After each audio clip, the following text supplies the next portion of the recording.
And thank you all for coming. And without further ado, I would like to introduce you to today's featured author, writer, wondrous human being, and fellow Capricorn, Morgan Callan Rogers. Hey, hi guys. Yay!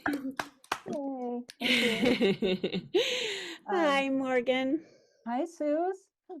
So you wrote 2 novels, and you've written many other genres. What brings you to memoir? Why memoir? Why now? I started actually, a lot of you know me from writing little things on Facebook, little messages about my cat, messages, about just about everything, just an everyday thing. I lived with my father, which you're going to hear about during the pandemic. He was 93. Wow. He was not well. My mother had died a couple of years ago, and he absolutely adored her.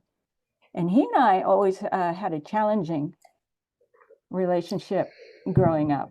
I was that kid that had all the feels, including fear and including don't yell at me, and my sister's tougher and tripe, but Tougher and tripe. and he came from a tough background. I didn't realize he never talked about it. He never talked about his home life ever. Once in a while he'd drop a couple of things, but nothing that I was trying to figure him out. But anyway, he was inscrutable. Anyway, I was with him and I said, I think I'm going to start writing about him and me, and I'm going to see if I can figure some things out. My father used to yell at me at the supper table. I don't know, it was me, and I always wondered why he would yell at me. He would say awful things to me, and I wondered, why me? So then I did that scene. I did the scene of the people around the table and me, and I figured out, okay, I'm the next person. He can't yell at my mother. He loves her. We had a grandmother living with me. It was her house. She sat next to me. He sure couldn't yell at them. And my little brother sat in the middle, and my sister, my father, and then big brother and mom. So I thought, I'm the next one. Yeah, I like him better now. Yeah. That's one thing I love about you is your honesty. I feel like that is the beauty of memoir, is that the examined life and the curated look back. I think that you can grow your relationships with people that are no longer with you. Well, Yeah, I can't. In my reading tonight. Yeah. So, yeah. Well, speaking of your reading, let's go. This first reading is called Attic, and it is about my childhood. I was young, 4, 5, 6, 7. We lived in a house that scared the loving crap out of me. I was, like I said, I had all the feels.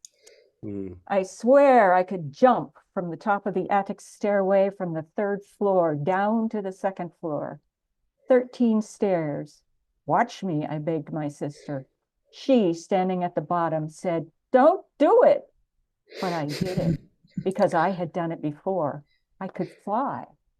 I remember it that way. I truly could do it. We lived in a house with 3 floors until I was 8. The 3rd floor, the attic, had 2 finished large rooms.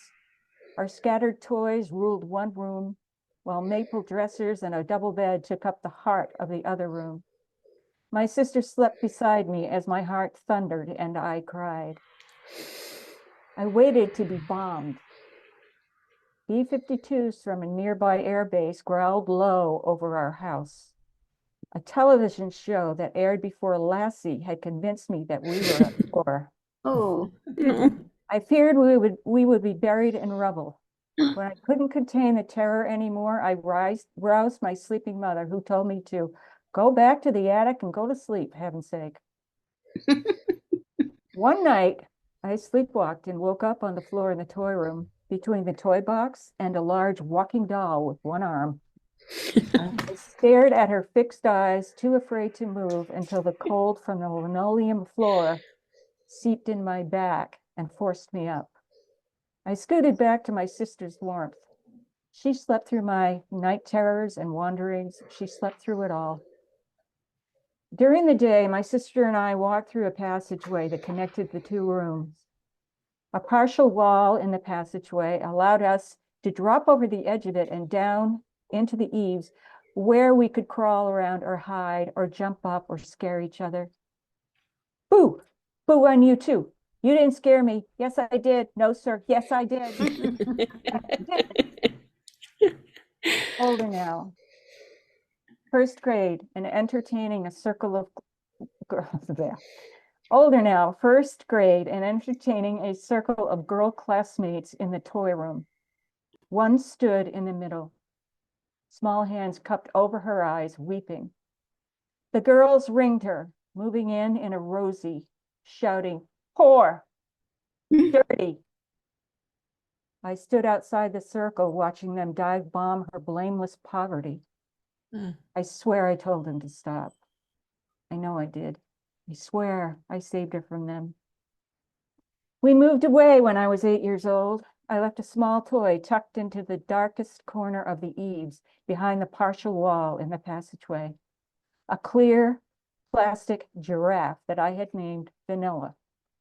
I like to think some cheerful child found it, a child without night terrors who slept with Vanilla clutched in her grubby hand, heedless of the planes flying overhead.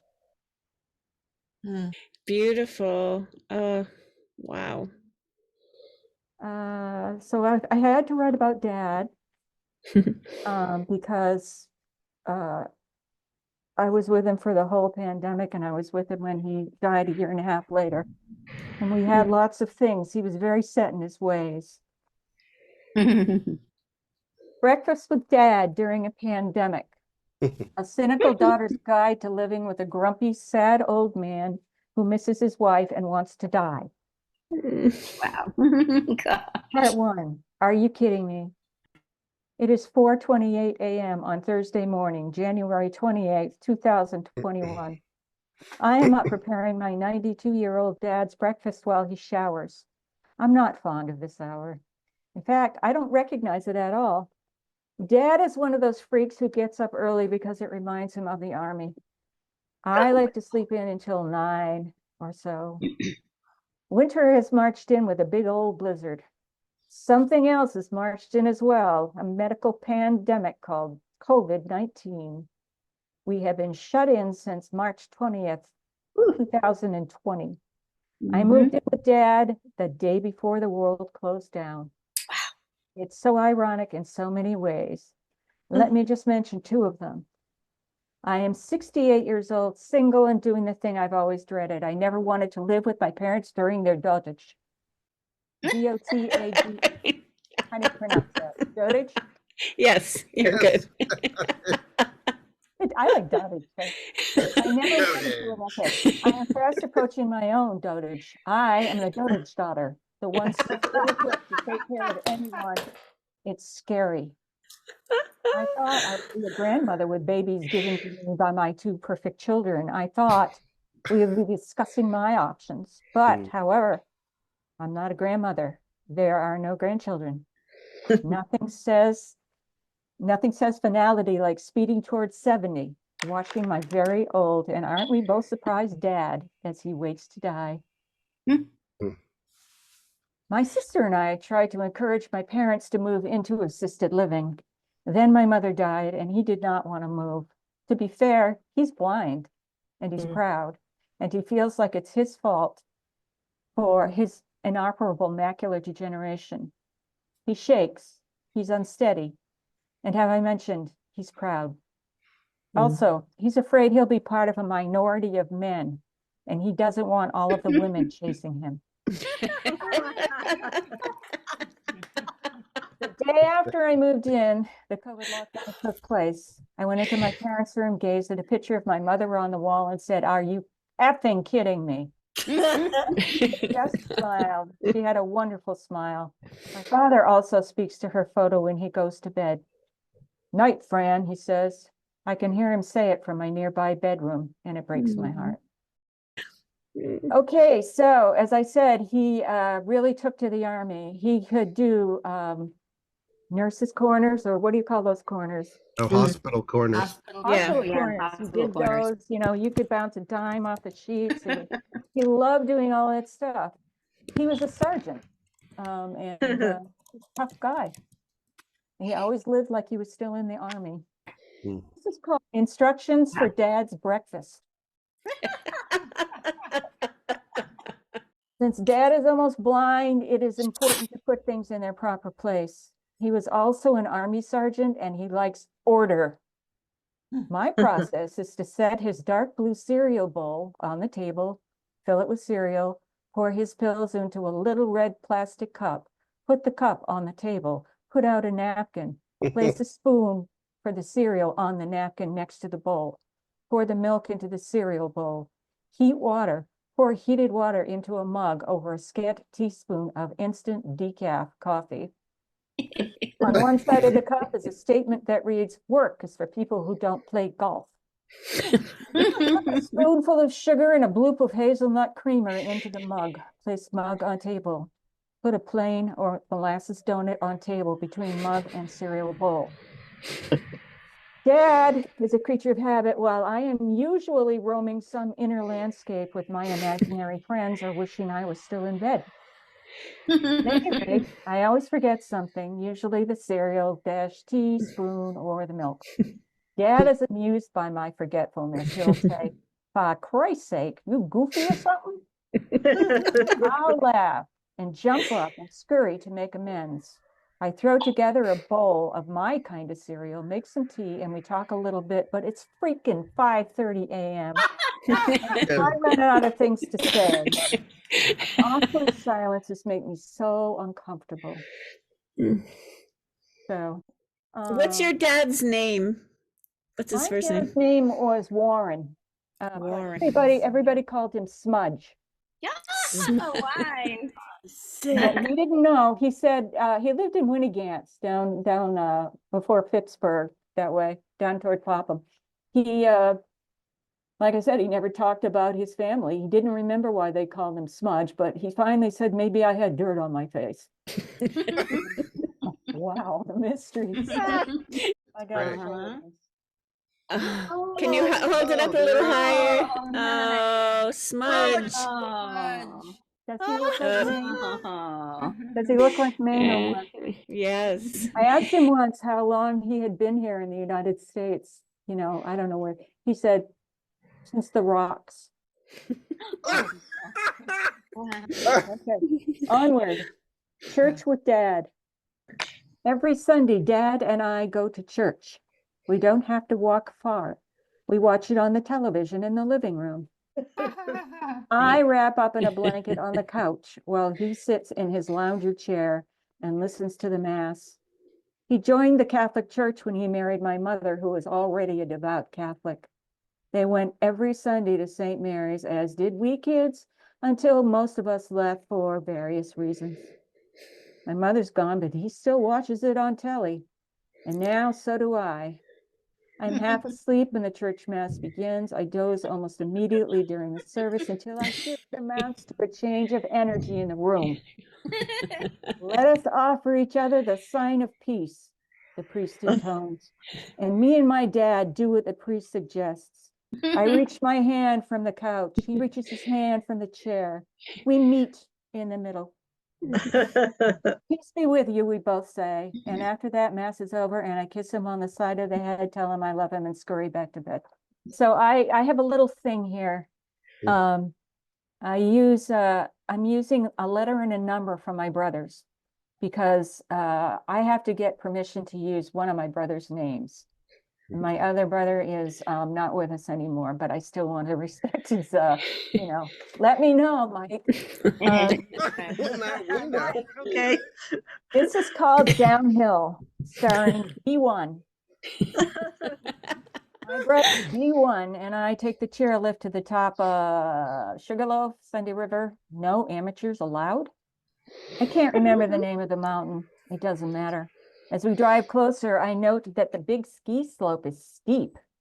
I see it as crawling with shushing folks who look like fleas on a fast track. We rented my skis. Yes, I've told him I want to learn how to ski. I know I can do this. This is the first time I've ever been in a chairlift. I have aced this part. From time to time, I like to pretend I'm in good shape. Really good shape. I run for miles. I leap tall buildings with a single bound. Outswim Michael Phelps, hike the Himalayas, find the snow leopard, and watch it follow me back home. Here, kitty. I want to be an athlete. I want to live in motion when I'm not sitting on the couch. I blame this desire on too much of my childhood spent watching Wide World of Sports. ABC. Anyway, driving up to the mountain, seeing how high it is, a little thing begins to niggle in my stomach. Some would call it butterflies. I would call it a rabble of butterflies. I would call it a minefield of butterflies fluttering over a wide plain of terror. I want to say to B1, I was wrong. I'm not quite ready yet. How about the bunny slope? But I don't. I cannot tell my brother how scared I am. Here's the thing about B1. He laughs at fear. He laughs when we find ourselves in a tight spot. He is fearless. He has a need for speed. How many times have I watched him or been with him when he revs motors to their limit on boats, trucks, and yes, on skis? Many times have I heard my sister or mother scream, B1, please slow down, as he takes off with them, holding on for dear life on the back of a ski mobile, like a foot on some motorized thing. Experience is not necessary for B1. He has technique to go as fast as possibly can, using whatever mode of transportation tickles his demented fancy. As we ride the lift to the top of the glistening mountain slope, I cannot say stop. I am in this, and everything in my body clenches for the fall. Its bones, muscles, organs, and sphincter. We get to the top of the hill, and I make it off the lift and over to the top of the slope. You okay? B1 asks. Yes, I say. You go. I'll follow you down. You up. And he says, you sure? And I say, yeah. No, hell no. How do you think? Yeah, I say again, just go. He takes off like a bullet and skis straight down until he is a dot near the bottom. He stops and turns and stands there. Oh my God, he's going to watch me. Oh, am I going to get down? I ask myself. Well, however you do it, you must do it, for if you do not do it, you will be stuck up here forever. Skiers swoop by me like so many Arctic swifts. I move on the side of the slope so I won't be a nuisance. I am beyond terrified and now shamed and embarrassed. Finally, I push myself from the lip of the hill and I forget to traverse. I am going to hell and there is nothing I can do about it. Slope is icy and I'm totally out of control. I speed faster and faster and faster like B1 did, but with jelly in my gut, my heart, my legs, my whole being just goes weird and soft. Finally, I am so terrified that I just want to get it over with, so I fall.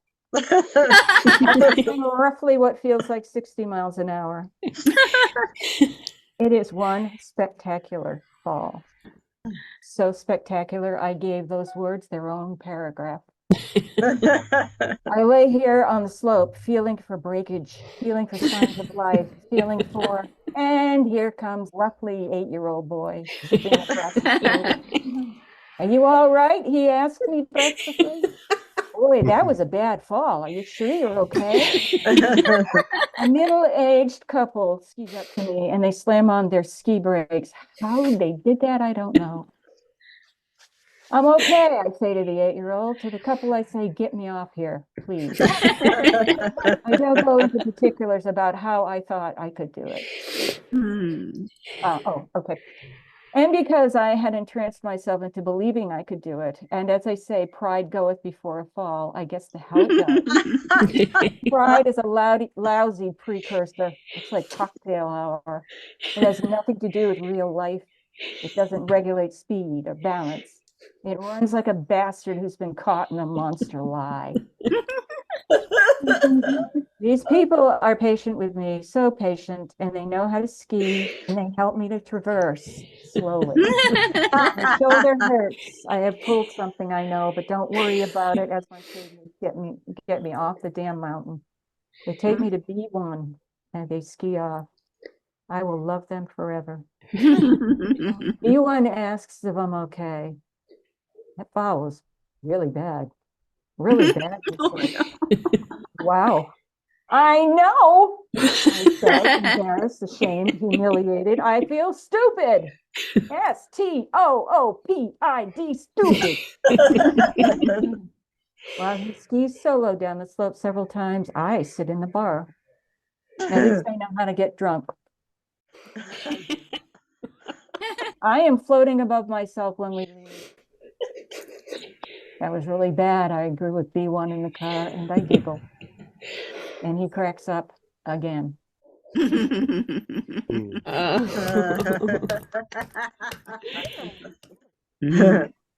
Okay, it's called McBurney. A stone wall separated our house on North Street from Mr. and Mrs. McBurney's house. In other words, they lived next to us except for a wall. Us kids, the McBurneys, were old, probably 60 or something close to that. I don't remember seeing Mrs. McBurney, but we saw Mr. McBurney way too much. The McBurneys had a large front lawn that bordered North Street Court Extension. It was a large empty field owned by the Jumper family next to the house. They owned a hardware store in back of the house. There were 5 Jumper kids. Tim, Dennis, Colleen, Maureen, Brian, and Kathy. 3 of them, Colleen, Maureen, and Brian, were close in age to us. During the summers, we played ball in their field. Kickball, softball, dodgeball, keep away, tag, etc. Other neighbor kids came to the field as well. Debbie Brooker, sometimes the Smith boys, Kempton and Timmy, and Billy, who was my age. We set up teams and commenced to play something until someone called us in at dusk.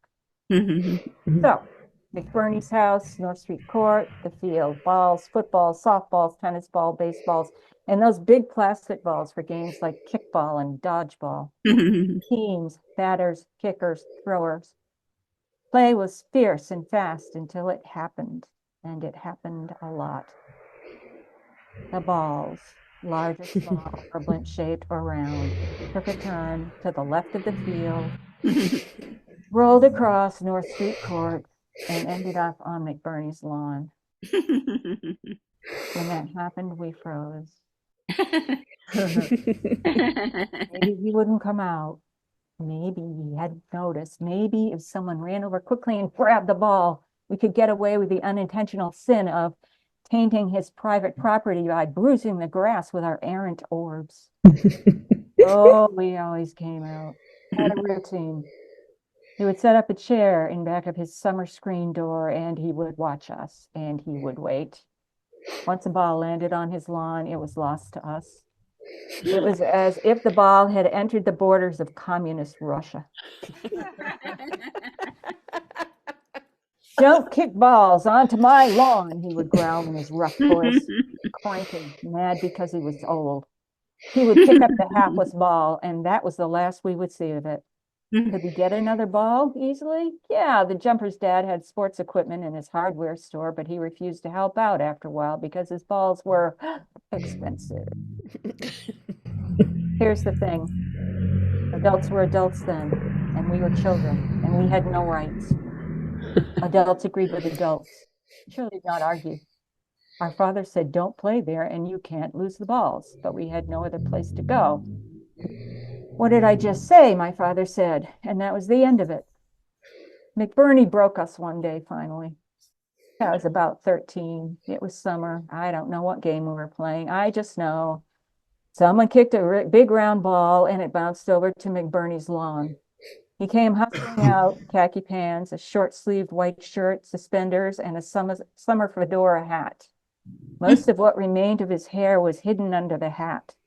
He had a standard old guy mashed potato face, lots of white hairs on his brown blotchy arms, and he was bent over a bit, probably from stooping to pick up balls. You had your fun now, he growled. He took the ball inside. We stood there for about 30 seconds, and then Billy Wilson began to chant, "We want our ball back. We want our ball back. We want our ball back. We want our ball back. Give us our ball back. McBurney isn't fair." And the rest of us who were just so over him holding our balls hostage joined in. Brian Jumper raced to his house and begged his dad to come out and rescue our ball. And he came out. Mr. Jumper, with his bald head, his deep voice, and his rounded tummy, came out and strode across the field, crossed North Street Court, stood on McBurney's lawn, and spoke through McBurney's screen door. McBurney said something to him, and Mr. Jumper stormed back across North Street Court and went into the Jumper's house without saying another word. Debbie Brooker said, "I'll go get my dad." Across North Street, where she lived with her bleach blonde mom, a bratty little brother, and her dad, the strong, silent, kind of handsome type. We could hear her pleading with him, and lo and behold, out came Mr. Brooker. Crossed North Street and went onto the lawn to talk through the door to McBurney. Words were exchanged. Sentences that began in a normal tone of voice rose up pretty fast. And Mr. Brooker left without our ball. We began to chant again. As we chanted, my oldest younger brother, B1, silently slipped away. "Hey, where are you going? Chicken. Yeah, that's right. Leave us here." Most of them thought he was giving up and going home, but I knew better. I knew that B1 could remain calm in storms. Sure enough, a few minutes later, out came B1. And out came my dad, holding 2 cans of Narragansett 16 ounces. He walked up to McBurney's house as we shut up and watched.